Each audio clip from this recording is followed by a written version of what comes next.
mga 12 o'clock nag-start na silang mag-insert ng IV cannula.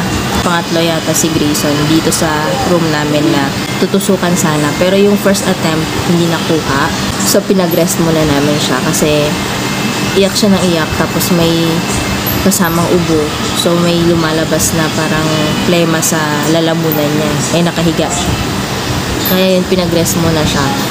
Tapos, after mga siguro ilang patients pa, pina-insert namin siya ulit sa kamay, sa kabilang kamay naman, sa left naman. Pero, ganun pa rin, failed pa rin. Then, nag-try sila sa paa. Maganda yung vein, kaya lang maninipis. Tapos, nung nag-insert na yung nurse, putol yung, ang backflow niya putol. So, parang hindi, nakailang insert siya para maayos, makuha niya yung vein. Ay, nakuha naman niya, kaya lang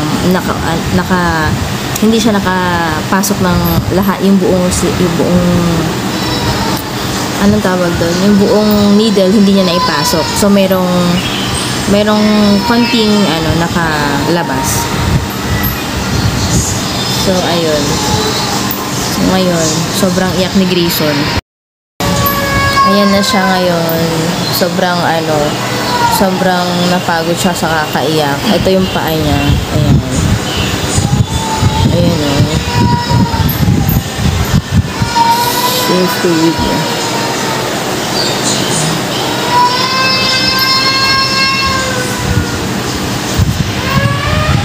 Naka-KEVO lang yung kanyang fluid, irregulation ng kanyang fluid. Then after nyan, ayaw na niyang magpababa. Gusto ko sana siyang ibaba dito sa bed kanina pa, pero ayaw niya magpababa. So tinaga ko lang siya, hinele-hele ko siya. Tapos ngayong naman, si daddy lumabas siya, pero naka-idlip na siya. Ayan, so kailangan hindi nakahanging ito, hindi siya matatouch dito kasi pag natouch siya dyan, ang tendency yung needle papasok siya, so mawawala siya sa vein. Kaya kailangan nakapatong siya sa. Sobrang naantok talaga ako. So nagpa-timpla ko sa kanya ng kape, tapos naisip niyang mag 7-Eleven daw. Ewan ko kung nagbibiro siya, pero nagpunta siya ngayon sa 7-Eleven kasi mag-Slurpee daw siya. Iyon, so hinihintay ko siya ngayon kasi sabi ko sa kanya tutuhanin niya, dahil kung hindi wala. So ayun, so ang hirap kasi ang hirap magbantay ngayon kasi yung yung yung cannula niya nasa paa, tapos naka parang hanging pa yung yung needle ng cannula niya. So, kailangan nakataas yung paa niya. Ayaw pa niya magpababa kanina, pero hinele-hele ko lang siya hanggang sa nakatulog siya. Tapos umupo ako, buti na lang kanina umupo ako, hindi siya umiyak. Ayun, so pinatagal ko muna na karga-karga siya na nakaupo kaming dalawa dito sa bed. Hanggang sa unti-unti ko siyang binaba. Hindi naman na siya umiyak. So, ayan, kuhang-kuha na niya yung tulog niya ngayon. Ayan. Napagod yata siya sa kakayak. Tapos NPO na siya ngayon. Kanina pa, 2 o'clock actually. Hindi ko na siya napakain. Gising siya ng mga past 12. Pero antok-antok pa siya. So, pinadede ko siya kasi yun ang gusto niya. Tapos antok-antok pa siyang ganyan. Kaya pinadede ko muna. Tapos nung tinawag na kami, di lumabas. Yun na, nagising na siya. Ay, na yun? Parang 1+1 na. Gusto ko pa sana siyang, hindi, mag-1 na pala. Gusto ko na sana siyang, pakainin. Kaya lang hindi ko siya mapakain kasi hindi pa siya na-insertan. Pagka kasi pinakain ko siya, tapos bago siya insertan, tapos iiyak siya, baka magsuka siya kasi nakahiga siya, natutusukan. Gets niyo ba? So, ayun. Kaya hindi ko siya pinakain. So, yung last 5 minutes, ang ginawa na lang namin ni Daddy, pinasip na lang namin siya ng pinasip ng water. Tapos, kaninang unang baba ko sa kanya, after niyang ma-insertan. hinahanap niya yung dede niya. Sabi ko kay daddy, itago mo yung mga bottles niya para wala siya makita dyan na pagkain. Mas itago mo yung, kasi may nagpaluto pa ako ng ng ulugaw kay daddy bago siya umalis sa bahay kanina. Yun nga tapos hindi niya makakain. So after ng surgery, hindi na niya makakain. Most probably kami na lang ni daddy ang kakain niyan. So ayun. So medyo matagal si daddy ngayon. Ayan, so ito yung coffee na pinatimpla ko sa kanya kanina bago siya umalis. Bawal kumurap ngayon kasi nga itong kanyula niya baka sumayad dito sa bed, naku, lagot. Pero sana mamaya sa OR, pag pinasok siya sa OR, sana mailipat nila yung kanyula niya sa kamay. Kasi ang hirap pag dito sa paa. At least pag sa kamay, magagalaw-galaw kasi siya sa upper limb. Pero pag sa paa kasi, nagagalaw naman siya. Kaya lang kasi ang hirap pag sa paa. Kailangan mo ng pillow, ganyan. So, sana mailipat nila sa kamay. Hello! Good morning! Preparing na kami. We are preparing kasi mayroon nang nagpunta sa OR. Dalawang yata yun. Dalawa na yata yung nasa OR. So, ngayon, pang-anim kami, baka susunod na.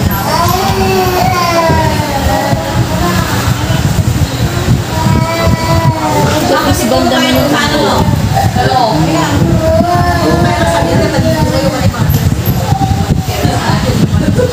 Tatanggalin mo na rin ito isa. Bilisan mo dyan. Mamaya oops.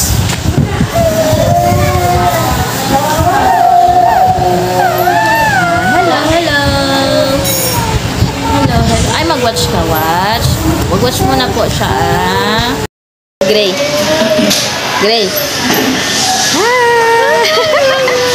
Waiting pa rin kami. Anong oras na, Dad? 10 o'clock na. Pero dapat kami nang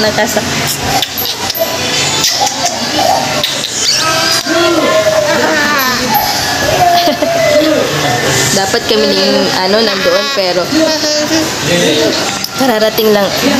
Ready?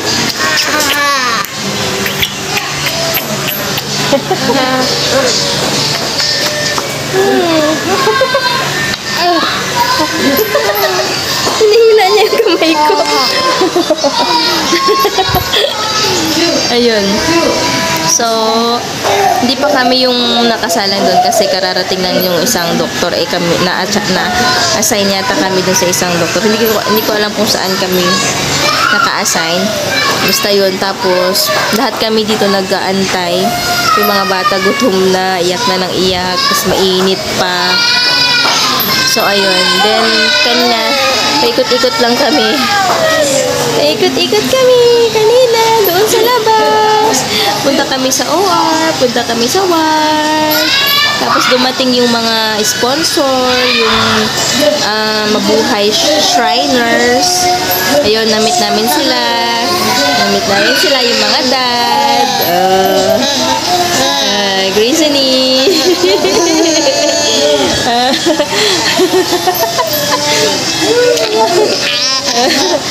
Happy pa rin siya kahit gutom na siya, kahit antok na. Kanina nakaidlip naman siya kaya nakakangiti na naman siya ngayon.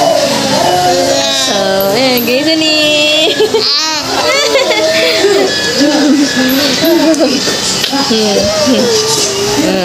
So, antay-antay pa kami. Tapos, kumain na pala kami ni Daddy. Si Daddy dun sa canteen siya kumain. Ako, tinake-outan na lang niya ako. Ayan.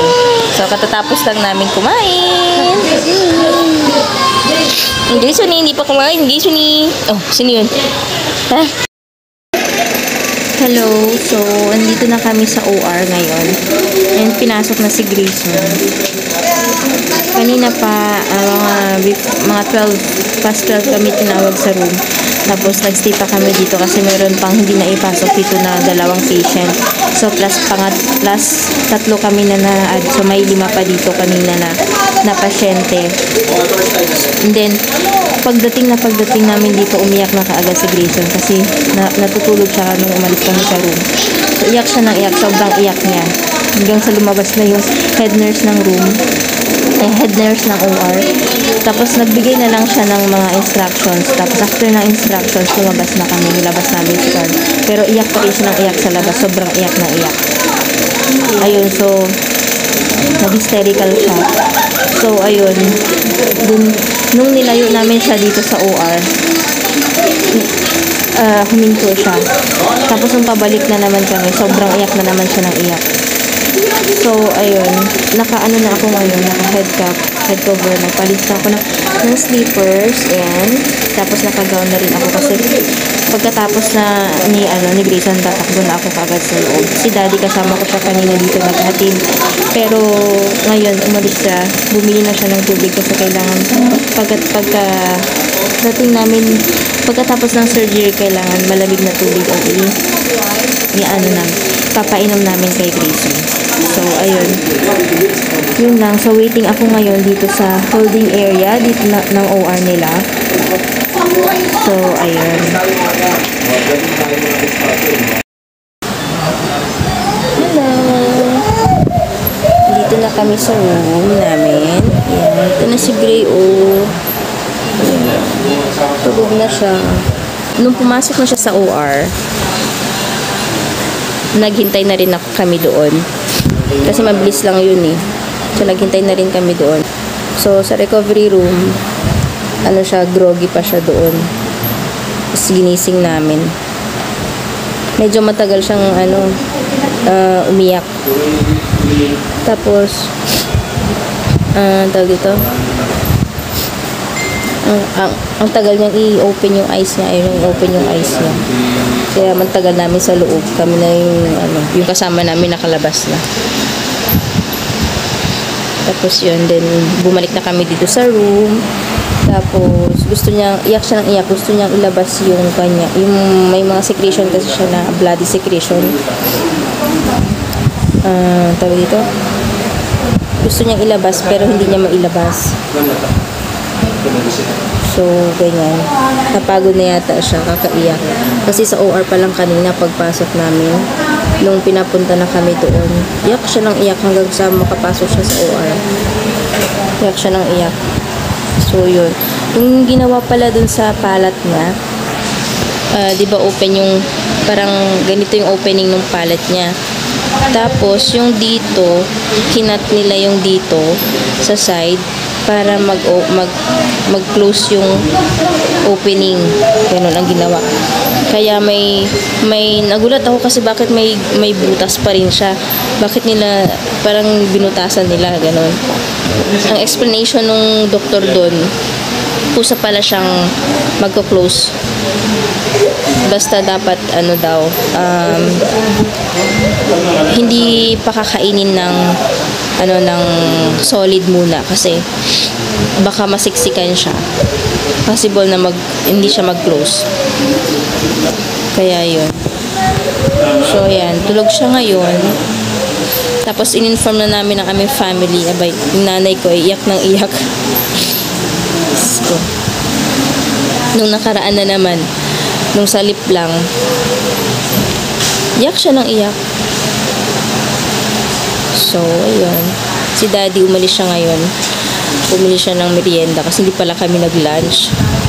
Nakalimutan namin mag-lunch. Tapos meron na dito yung dinner namin agad. Ayun. Hindi ko pa siya masyadong na linisan. Yan. Mamaya na lang. Tapos, bumili rin pala si Daddy ng cold water kasi yun ang una nilang iinumin hanggang bukas ng umaga. Then bukas ng umaga, mag-start na sila ng cold milk or cold juice. Then yung antibiotic. Yun na ang kanilang pwede rin yung cold na soup, ganyan. Basta walang halong solid. Yung lang siya, clear soup, ganyan. Tapos, ang tawag dito,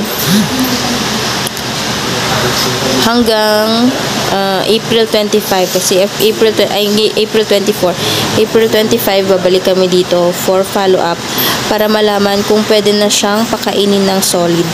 Hindi naman yung solid na solid talaga, yung ano muna, parang ano siguro to, soft blended mga food, mga ganyan. So ayun lang, nagpabili na ako ng food kay daddy.